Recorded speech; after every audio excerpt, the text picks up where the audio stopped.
Today, we'll talk about why looking poor is so important, especially in your 20s and 30s, because if you can build a good foundation in your younger years, the rest of your life will be much easier. Even if you're not in your 20s and 30s, the concepts I'm going to talk about are useful in your 40s, 50s, and 60s, and they can really help improve your life. So let's get right into it. The number one reason, believe it or not, is that it saves you money. It's simply cheaper because you're not worried about buying the next new iPhone, you're not worried about buying a car, you're not trying to keep up with the Joneses. You're going to save a lot more money that you're going to be able to invest and grow your wealth with. A huge problem that a lot of people has is that whenever something new comes out, you want to get it, right? For example, the iPhone 16 was just released. So many people are going to flock to just upgrade their phone even though they don't need it. Even though 70% of people are living paycheck to paycheck. It's ridiculous and not financially smart. And the reason that people buy these material possessions is to keep up with other people, is to keep up with the trends, right? A new iPhone comes out, you want to get it, you want to stay up to date on it. So don't try to keep up with whatever your socioeconomic class is. If you start making more money, don't just get a new house, don't just get a new fancy car. The thing is, even when you buy those items, the appeal of them usually goes away after like a couple weeks or a month. If you buy a super expensive luxury car, then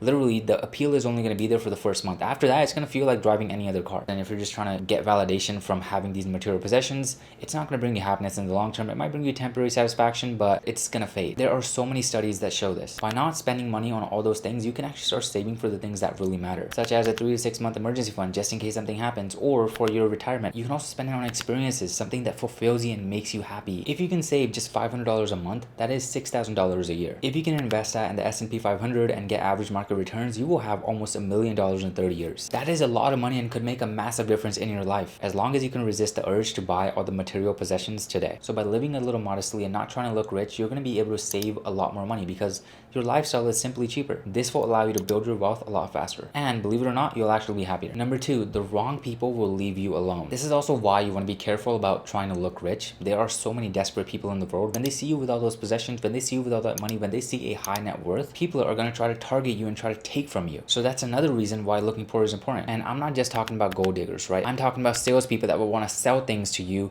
which will take your energy. I'm talking about charities, lawyers, con artists. It's a very desperate world out there. You'll attract people that want to get to know you just for your money. These are not going to be your true friends because they're not there for who you are. These are fake people that are literally just trying to benefit from you. Why would you want to invite fake people like that into your life? But if you keep a low profile, if you keep a modest lifestyle, then you're going to attract people that are truly going to want to know you for you. You'll attract people that want to be there because of your energy and because of your presence. The people that are truly wealthy keep a low profile and don't bring attention to themselves because of this reason. When you see a wealthy person, you won't even be able to tell that they're wealthy because most people that are into wealth, they're not into trying to show off their money. They understand that material possessions don't mean anything and that what matters is making money you do have go out and make more money. Also, when you brag about all your material possessions, now people will know you and see you as having a lot of money. This can make you a target for robbery, and after dealing with a huge theft that happened with my family, trust me, you don't want that. This leads me into number three, which is connected to number two, is that it will help create an authentic, real life. If you look at studies, you'll find that so many people pursue romantic relationships just for money. But I read one which said that 25% of people get into romantic relationships just for money, and that half of those people actually lied about their finances to attract a partner. When you base your worth on these material possessions, on your money,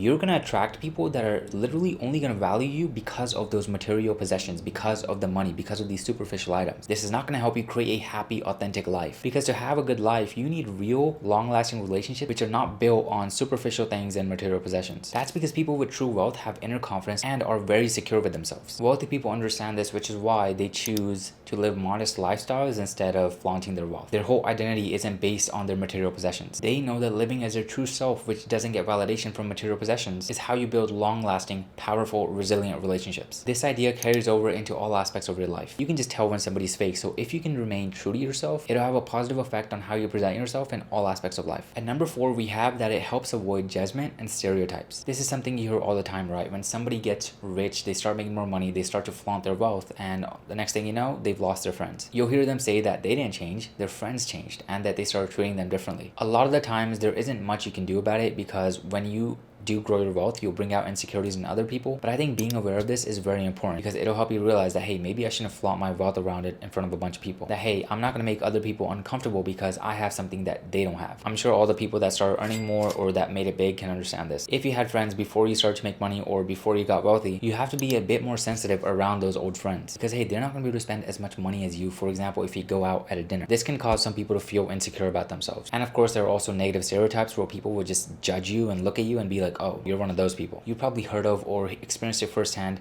They get money and the first thing they do is they want to get a nice car, they want to get a new house, they want to get new clothes, they want to go on vacations, whatever it might be. But you might look at those people a bit differently as a result. So maybe dress down a bit, live a little bit modestly, because if you're flaunting your wealth, there are going to be people who will judge you as a result of that. And it might not be a good thing for your social circle. And the last reason is that you'll just be more satisfied because you'll be happy with what you have. So even if you don't have money, there is something that you can have that even the most wealthiest people, that even billionaires might not have. And it is enough. Einstein has a really good quote related to this. He says that a calm and modest life brings more happiness than the pursuit of success combined with constant restlessness. Now, we all know people that constantly keep chasing the next goal without really being present and without enjoying what they have, without being grateful for what they have, and that leads to misery. Those people tend to be very miserable. They haven't figured out the other part of the wealthy life, which is having personal satisfaction. There's just a piece that comes with, hey, I'm satisfied with where my life is right now. I love my family. I love the people I work with. I love my house. I love my car. This helps us avoid the hedonic treadmill. This basically means that your happiness levels will return to normal after any significant positive or negative things that happen in your life. There's a lot of studies on this, and one of them was actually on